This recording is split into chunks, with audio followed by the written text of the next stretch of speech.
jangan sampai anaknya sudah mimpi basah, orang tuanya ternyata tidak tahu. Ya. Nah, jadi gimana tanyanya gitu ya? Lah kok sebelumnya mungkin orang tuanya bingung gitu, karena bingung karena menganggapnya itu tabu gitu ya. Karena sebelumnya tidak ada komunikasi.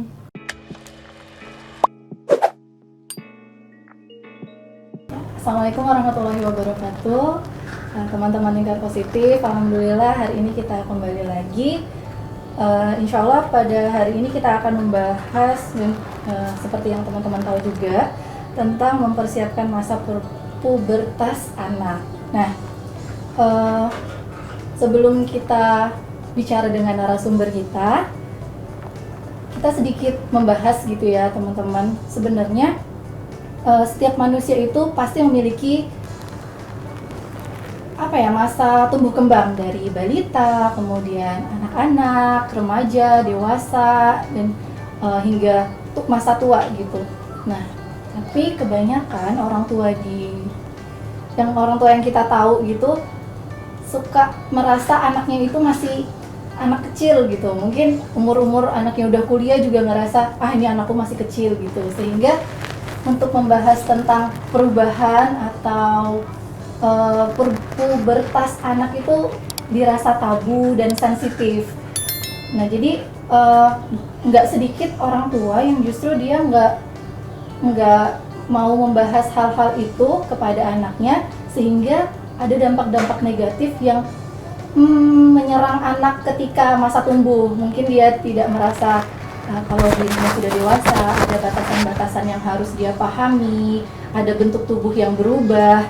Nah, itu tidak sedikit orang tua yang tidak ingin memberikan edukasi kepada anak-anaknya. Tapi ada juga sih orang tua yang dia sudah paham bahwasannya anakku tuh sudah dewasa, anakku sudah mulai puber, anakku sudah harus dididik secara seksualitasnya seperti apa. Tapi ketika orang tua itu sadar akan hal itu, orang tua itu juga bingung harus menyampaikan dari segi apanya, harus masuknya seperti apa, menyampaikan kepada anaknya itu gimana caranya. Nah, jadi hari ini kita akan membahas tentang itu. Nanti mungkin teman-teman di sini boleh ada sesi tanya jawabnya nggak sih? Oh ya, nah jadi di sini ada sesi tanya jawabnya, teman-teman boleh mempersiapkan pertanyaan juga, nanti bisa disampaikan, nanti insya Allah akan dijawab oleh narasumber kita. Siap? Oh ya, juga jangan lupa siapkan alat tulisnya. Sekarang ngambil posisi yang nyaman dulu untuk kita belajar bersama-sama dengan narasumber kita. Jadi sebelumnya saya sambut dulu narasumber kita semua sudah hadir di sini. Ada Bunda Nia, konselor pendidikan anak dan founder Lingkar Positif. Assalamualaikum Bunda Nia. Waalaikumsalam warahmatullahi wabarakatuh. Gimana nih kabarnya Bunda? Berproses untuk selalu bahagia. Masya Allah, selalu bahagia ya, walaupun kondisi sedang gonjang-ganjing nih ya di Jogja. Kita bilang, wah sedang berproses. Sedang berproses terus bahagia. Karena memang bahagia itu juga butuh butuh proses dan butuh sesuatu hal yang dikorbankan gitu. Perasaan mungkin. Oh ya, wah curhat ini ya. Boleh nanti kita sesi kedua ya. Boleh mungkin dijadwalin itu nanti tentang perasaan kali Bunda. Boleh sekali. Nah, itu tadi Bunda. Jadi hari ini kita membahas tentang masa persiapan anak di masa-masa pubertas. Kan tadi banyak tuh Bunda orang tua yang mungkin justru dia belum paham kalau anaknya tuh memang secara secara fitrahnya gitu kan pasti bertumbuh kembang, ada bentuk, apalagi kalau perempuan kan Bunda yang memang lebih sensitif, terus ada perubahan pola pikir juga, terus bentuk tubuh mungkin ya Bunda, terus masa-masa kalau remaja itu falling in love, falling on cinta-cinta monyet gitu loh Bunda. Oh iya. Nah, tapi tuh banyak orang tua yang dia nggak sadar untuk menanamkan nilai-nilai itu ke anaknya, sehingga mungkin banyak anak yang kebablasan atau dia malah terjebak di pergaulan bebas atau segala macamnya, karena mungkin kan orang tuanya belum menanamkan hal-hal itu dari kecil. Nah itu menurut Bunda apa sih pentingnya gitu sebagai orang tua sudah mempersiapkan masa anak-anak gitu untuk perkembangan pubertasnya? Oke, makasih Mbak Farah ya. Ngomongin pubertas itu bagi saya luar biasa gitu ya, luar biasa karena ini adalah masa yang sangat luar biasa, masa transisi yang menurut saya sebagai orang tua harus secara optimal gitu ya. Kenapa? Kalau tidak kita dampingi maksimal akan terjadi suatu hal yang tidak sesuai, bisa jadi seperti itu. Orang tua dulu mungkin menganggap belajar mendampingi anak itu ya sesimpel dulu, sesimpel aja gitu ya. Ya udah dampingi, kasih makan dan yang lainnya gitu ya. Padahal ada hal lain yang perlu kita dampingi gitu ya. Apalagi masa pubertas ini gitu ya. Ya saya termasuk produk zaman kuno gitu ya. Produk zaman kuno karena saya tumbuh sendiri saja gitu ya, tidak dengan pemahaman tentang bagaimana menyiapkan remaja, bagaimana saya menyikapi balik di awal dan yang lainnya ya saya mengalir saja. Otodidak gitu ya. Iya gitu ya, jadi dicolke gitu ya, dicolke. Gitu, bahkan ada yang anak sudah mulai, mungkin anak perempuan ya sudah mulai menstruasi di awal gitu ya. Dia kebingungan harus ngapain gitu ya, harus ngapain, ini gimana, apa sih yang terjadi dengan diri saya gitu ya. Karena dulu saya juga sempat seperti itu juga gitu ya, sampai khawatir gitu ya, khawatir terus berapa lama, nanti seperti apa gitu ya. Karena memang anak itu butuh sebuah pengetahuan ya, sebuah pemahaman tentang dirinya gitu ya, apalagi pada era zaman sekarang ya.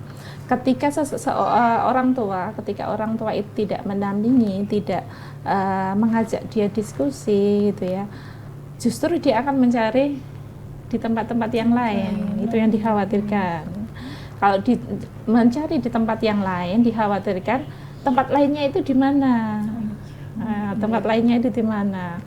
Justru ketika kita memberi bekal yang cukup, memberi pemahaman yang cukup, dengan seperti itu kita akan tahu perkembangan anak kita. Oh, anakku sudah main sesuatu ini, sudah ada surat cinta ini. Zaman dulu ya, sekarang nggak ada ya surat cinta gitu ya, nggak ada surat berbentuk surat gitu ya, tapi yang ada gitu ya tak tampak itu kan lebih tentunya lebih sulit gitu ya, lebih sulit kita mendeteksi mengasesmen anak sudah jatuh cintanya sejauh mana. Kalau kita tidak mendampingi, maka kita tidak tahu perubahan itu. Tapi kalau kita mendampingi anak kita secara maksimal, kita tahu perubahan yang akan terjadi. Misalkan hal sederhana, ke anakku sudah sering dandan ya gitu ya, wah sekarang cantik bener kamu nak gitu ya, cantik bener kamu nak gitu ya, mau ketemu siapa gitu ya, mau acara apa gitu ya. Nah kalau dia belum menjawab ya kita jangan terus memaksakan dia untuk menjawab gitu ya, tapi kita menunggu waktu-waktu yang memang sudah kita sediakan ya. Jadi sejak awal orang tua itu sudah membuat waktu kesepakatan atau waktu yang biasa mereka itu berdiskusi, sehingga pada waktu kita membutuhkan diskusi kita sudah tahu. Nah misalkan anak yang usia sejak kecil gitu ya, karena saya terbiasa ya Mbak ya, jadi kalau mau tidur itu adalah langkah-langkah kita membangun nilai kepada anak kita. Hari ini yang dikerjakan yang tidak sesuai dan tidak sesuai apa. Jadi dia tahu kalau ada sesi malam itu adalah ada sesi Bunda mau berkata-kata gitu ya, dan ayah gitu ya. Iya, jadi berkata-kata waktu khusus gitu ya. Jadi menjelang tidur itu biar merefleksikan kalau hari ini ada perilaku yang disetujui dan tidak disetujui oleh ayah Bunda. Nah, dengan seperti itu, ketika dia sudah beranjak remaja, kita sudah punya waktu. Waktu memang sudah kebiasaan kita membangun pola itu. Jadi nggak ada yang namanya ujuk-ujuk anak. Dulu tidak terjadi pembiasaan, terus kita sebagai orang tua saat ini meminta waktu khusus, dia merasa dirinya tidak nyaman. Wah, dia orang tua tiba-tiba menjudge gitu ya, merasa kok menjudge aku, setiap hari dia bukain HP ku dan yang lainnya misalkan seperti, karena memang pola di awal sebelumnya belum dibangun seperti itu. Ya, nah itu kan hal yang sederhana ya, sederhana sekali, tapi memang perlu kita biasakan gitu ya, biasakan membangun pola itu. Masa pubertas ini masa yang unik sekali lagi ya, masa yang unik di mana masa yang akan mengalami perubahan banyak hal ya, perubahan banyak hal, misalkan perubahan secara emosi gitu ya, secara emosi tentu sudah berbeda dengan masa anak-anak saat itu. Mungkin pada masa anak kita masih dengan gaya menasehati, mungkin masih oke lah kadang gitu ya, padahal anak sekarang biasanya udah nggak suka nasihat gitu ya, itu sudah terbukti gitu ya, ada nasihat itu ya. Kemudian emosinya terjadi lonjakan pada titik-titik tertentu gitu ya, misalkan Bu, kamu pakai baju ini misalkan, pada kondisi tertentu sudah mendekati pubertas dia akan menolak gitu ya. Kenapa sih Bunda? Ya, kenapa sih Bunda kok komen seperti itu? Aku suka gaya ini misalkan, kita sudah harus tahu gitu ya, lonjakan itu sudah muncul karena keseringan kita memunculkan peraturan-peraturan yang tidak disepakati sebelumnya gitu. Jadi orang tua masih berharap ini anakku yang tak bentuk menjadi seperti ini gitu ya, terus akhirnya dengan tahapan dia pikir anak dia masih sama, padahal dia sudah banyak bertemu dengan orang yang seusianya dan dia sudah banyak pilihan cara berpakaian, cara ini, sehingga terjadi ketika diskusi lonjakan emosinya pun akan terlihat. Kemudian secara kognitif tentu daya nalarnya sudah berbeda, itu yang perlu kita pahami.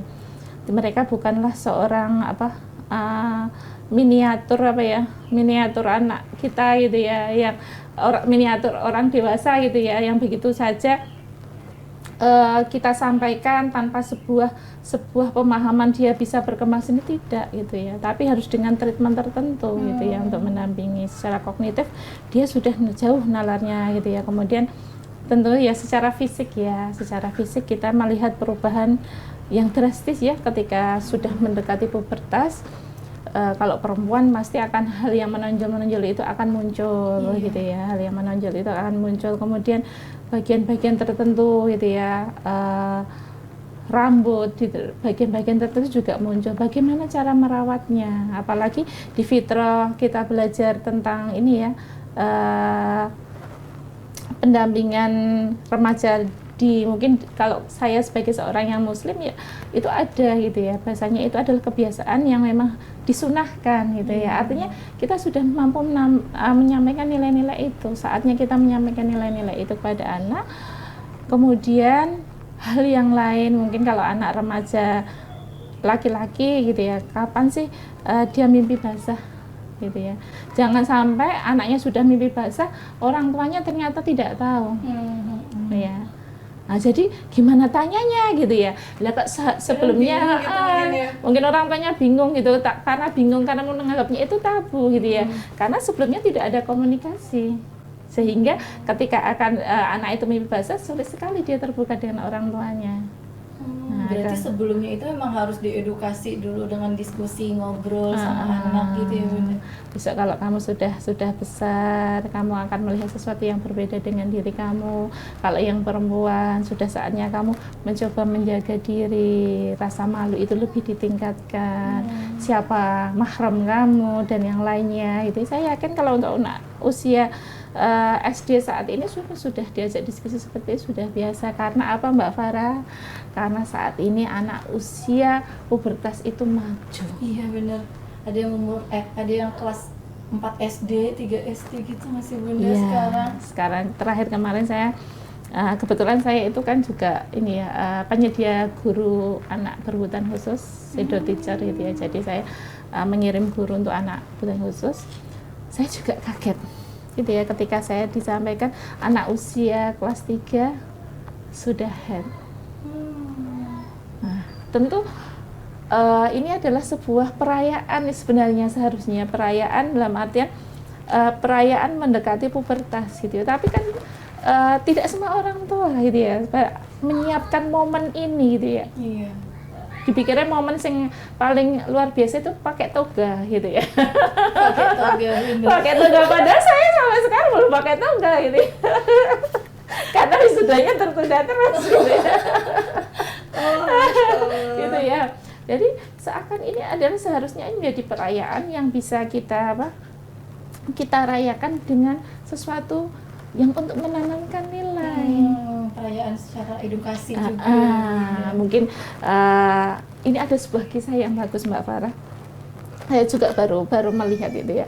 Jadi pada saat anak mulai head itu ya, orang tuanya itu membuat perayaan yang sangat luar biasa. Jadi ayahnya itu memberikan secari kanvas kosong, kemudian memberikannya dia cat warna gitu ya.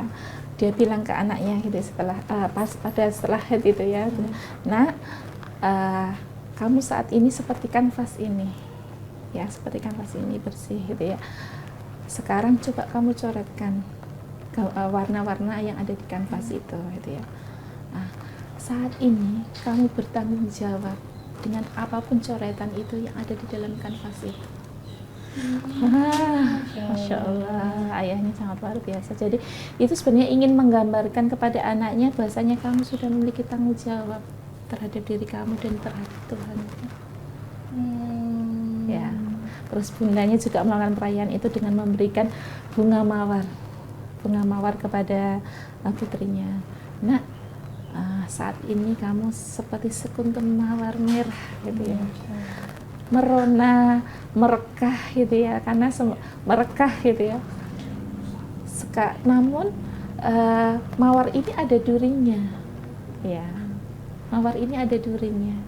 Jadi kalau kita tidak menjaga diri kita untuk tetap dengan kondisi merekah, kalau kita tidak jaga, maka kita akan terkena duri-duri itu. Masya Allah. Ini sebuah refleksi yang menurut saya juga mendengar Masya Allah, iya gitu ya. Saya tidak pernah ada perayaan dulu gitu ya. Sudah saatnya ini adalah perayaan yang memang dirayakan gitu ya. Ketika anak sudah, mungkin anak laki-laki sudah mimpi basah, kemudian orang tuanya juga melakukan perayaan itu gitu ya. Setelah itu kita tanamkan nilai-nilai religius kepada mereka. Masya Allah. Iya, berarti ketika perayaan itu dilakukan oleh orang tua, itu juga kayak momentum orang tua memberikan nasihat atau edukasi lebih lagi gitu ya Bunda, dengan kondisi yang sekarang. Iya, jadi dengan seperti itu anak akan tahu, oh seperti itu ternyata orang tuaku sangat terbuka dengan perubahan yang aku miliki, sehingga ketika nanti terjadi perubahan yang berlanjut gitu ya, mungkin kalau yang perempuan Bunda kok semakin besar, mungkin payudaraku semakin besar dan semakin kencang dan yang lainnya, dia akan membicarakan itu menjadi hal yang biasa kepada bundanya. Terus yang laki-laki mungkin, ayah kok aku tiba-tiba mimpi ini, apa yang harus aku lakukan gitu. Dia terbuka sekali, sudah terbuka sekali gitu ya, sehingga tidak ada pembatasan mereka untuk saling belajar. Jadi kan kita tahu arah anak kita itu sampai mana. Jangan sampai kita melepaskan anak, tiba-tiba anak mencari sendiri dengan konten tertentu dan akhirnya merasakan nikmat tertentu, justru itu menjadi sebuah bahaya sangat luar biasa Mbak Farah. Soalnya kan juga zaman sekarang apalagi ya Bunda, media sosial, anak-anak tuh kayak kecil aja tuh udah dikasih kepercayaan megang gadget gitu loh Bunda, karena khawatirnya dengan tidak ada edukasi tentang masa pubertas, mereka juga aktif menggunakan gadgetnya, jadi malah dia dapat ilmu justru dari gadgetnya tanpa disaring, itu kan juga bahaya banget. Berarti penting banget ya sangat Bunda. Penting sekali Mbak Farah. Masya Allah. Terus kalau di sisi orang tuanya Bunda, untuk memberikan edukasi seperti itu kepada anaknya, apa yang harus dipersiapkan sama orang tua itu sendiri Bunda? Oke. Ilmu-ilmunya atau segala macam